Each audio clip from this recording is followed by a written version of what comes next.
من الشیطان الرجیم بسم اللہ الرحمن الرحیم الحمد للہ رب العالمین والصلاة والسلام علی رسولنا محمد وعلی آلہ واصحابہ اجمعین۔ انشاءاللہ ہم آج ترکی کے علامہ بدیع الزمان سعید نورسی رحمہ اللہ کے لکھا ہوا تفسیر رسالہ نور کی لمعات نامی کتاب سے 14 لمعہ کی دوسرا قسم بسم اللہ الرحمن الرحیم کے حق میں ہے۔ بسم اللہ الرحمن الرحیم میں پائے جانے والا نور کیا ہے، حکمت کیا ہے، کس طرح رحمت پایا جاتی ہے، اس کے بارے میں انشاءاللہ ہم پڑھیں گے۔ بسم اللہ الرحمن الرحیم۔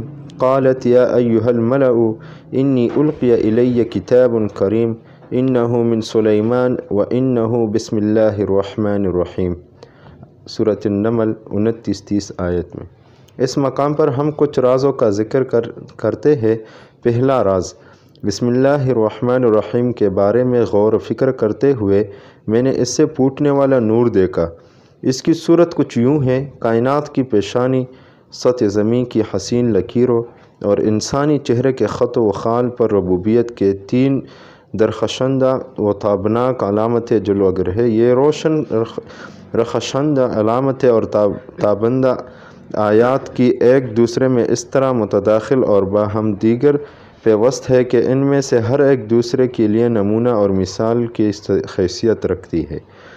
ان میں سے پہلی علامت الوہیت کی ہے۔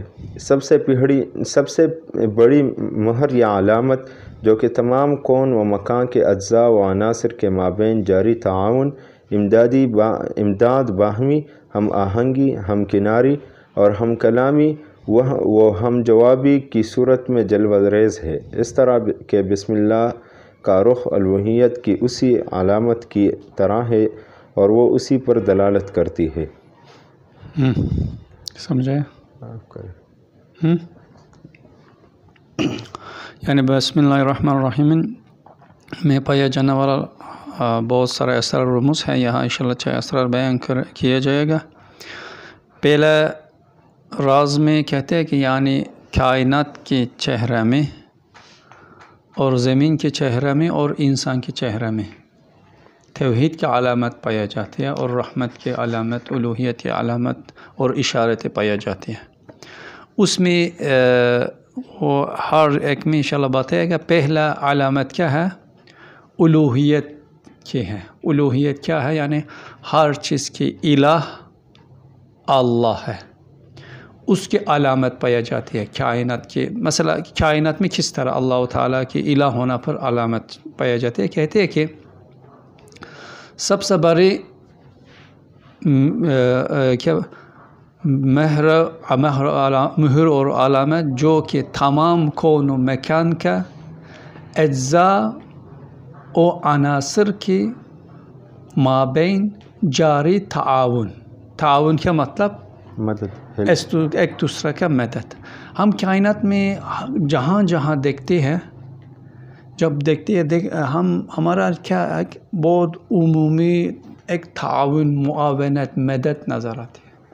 ہم دیکھتے ہیں کہ ایک دوسرے سے مدد کرتی ہے کائنات کی ہر چیز۔ یہاں تو تھوڑا دیر بعد آ جائے گا بھی۔ مثال کے طور پر بادل زمین کی درختوں اور لوگوں کی مدد کے لیے آ جاتی ہیں۔ گھاس حیوانات کی زندگی کی جاری کرنے کے لیے مدد کرتے ہیں۔ حیوانات اور پودے اور پھل پھولے انسان کی زندگی کی جاری رکھنے کے لیے تعاون کرتے ہیں۔ ذرات طعامیہ جسم کے زندہ رکھنے کے لیے ایک تعاون، ایک درمیان میں ایک معاونت، مدد پایا جاتی ہے۔ ہم دیکھتے ہیں کہ ایک مدد ہے، ہر چیز ایک دوسرے سے مدد کرتی ہے، ایک عمومی مدد، تعاون نظر آتی ہے۔ دوسرا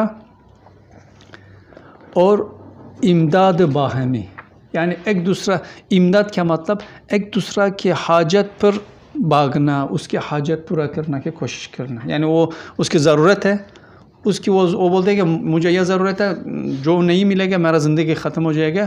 دوسرا چیز اس کے پورا کرنے کے لیے ایک امدادی طور پر بھاگ جاتی ہے، اس کی وہ یہ امداد نظر آتی ہے۔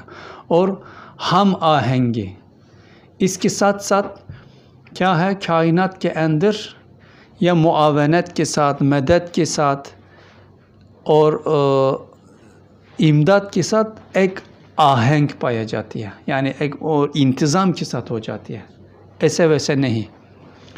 ہر ہم کناری اور ہم کلامی وہ ہم جواب ہے، یعنی ایسے نظر آتے ہیں کہ کائنات میں ایک دوسرا کے جیسا بات کرتے ہیں. مثلا گاس کہتے ہیں کہ مجھے پانی کی ضرورت ہے، وہ بولتے ہیں جیسے بادل آ کر پانی دیتے ہیں، ایسا نظر آتے ہیں. ایک دوسرے کا کیا کرتے ہیں، ہم کلام ہوتے ہیں، ایک دوسرے سے جواب. وہ بولتے ہیں کہ مجھے یہ ضرورت ہے، دوسرا چیز فوراً آ کر وہ چیز دیتی ہے. یعنی ایسا ہے کہ ایک چاہتی ہے، دوسرا بولتے ہیں کہ لے لو. یعنی ہم کلامی ہے اور ایک سوال، ہر ایک کے سوال کے لیے جواب دینا. کائنات کے اندر یہ ہے، معاونت ہے، امداد ہے، ایک دوسرا کے ساتھ ایسا نظر آتے ہیں، ایک کلام جیسا کہ کلام کرتے ہیں اور ایک دوسرا کے سوال کا جواب دیتے ہیں. اس میں کیا الوہیت جلوہ ہوتے ہیں. اس طرح بسم اللہ کا رخ الوہیت کی اسی علامت کی طرف ہے اور وہ اس پر دلالت کرتے ہیں. مثلا یہاں ہم ابھی تک بتائے، ایک ایسے نظر آتے ہیں کہ ایک دوسرا کی مدد ہے، امداد نظر آتے ہے، ایک دوسرا کے کلام کا جواب دینا نظر آتے ہے. لیکن اس کے بعد ہم یہ سوچے گا، تھوڑا سا عقل کے ساتھ سوچے گا، ان کے اندر عقل نہیں ہے کہ ایک دوسرا کی ضرورت جاننا ہو. بادل کے اندر عقل ہے کہ یا گاس کے لیے پانی کی ضرورت ہے، میں جا کر وہ پانی دینا چاہیے کہ تاکہ وہ گاس اور پودے اور چیز زندہ رہ جائے، یا انسان وہ ایسی چیز نہیں سوچتی. یعنی درمیان میں مدد ہے، لیکن وہ ایک دوسرا مدد کی نہیں جانتے کہ کس لیے مدد کرتی ہے، کیسے کرتے. ایک دوسرے کے درمیان سوال اور جواب ہے، لیکن دونوں کی زبان بھی نہیں ہے کہ بول سکے، زبان بھی نہیں ہے کہ جواب دے سکے، عقل بھی نہیں ہے کہ اس کے سوال کے سمجھ سکے، اس کے سوال کے جواب دے سکے. اسی طرح یہ اتنا بہترین ایک آہنگ کے ساتھ مدد، معاونت، امداد، سوال جواب ہے، لیکن ان چیزیں کے کرنا والا اسباب کے اندر عقل، علم، ارادہ کوئی چیز نہیں ہے. اس سے ہمارا پتہ چلتے ہے کہ ایک الوہیت مطلقہ ہے، یعنی پورا مخلوقات کی ایک الہ ہے اور وہ حکم کرتے ہیں اور ایک کے دوسرا کی مدد میں بیچتی ہے. وہ خود بخود نہیں جاتی ہے، وہ صرف ایک مأمور ہے، ایک الوہیت عظیم کے تحت کام کرتے ہیں، اس کے حکم پر مان کر وہ جو چاہتے ہیں اس کے تحت کام کرتی ہے.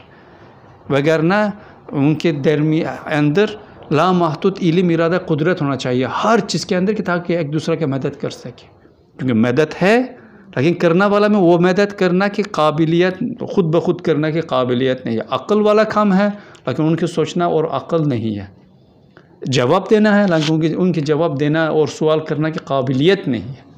یہ دل باندھتے ہیں کہ ایک الوہیت مطلقہ ہے کائنات کے اوپر، وہ الہ ہر چیز، ہر مخلوق اس کے بندہ ہے اور وہ الہ کے بات سنتے ہیں، اس کے امر کے مانتے ہیں، اور جو وہ الہ کیا حکم دیتے ہیں وہ اس کے تحت کام کرتے ہیں. اس لیے یہ کائنات کی پورا انتظام اس لیے ہے. یہ الوہیت مطلق کی کائنات کی تجلی ہے.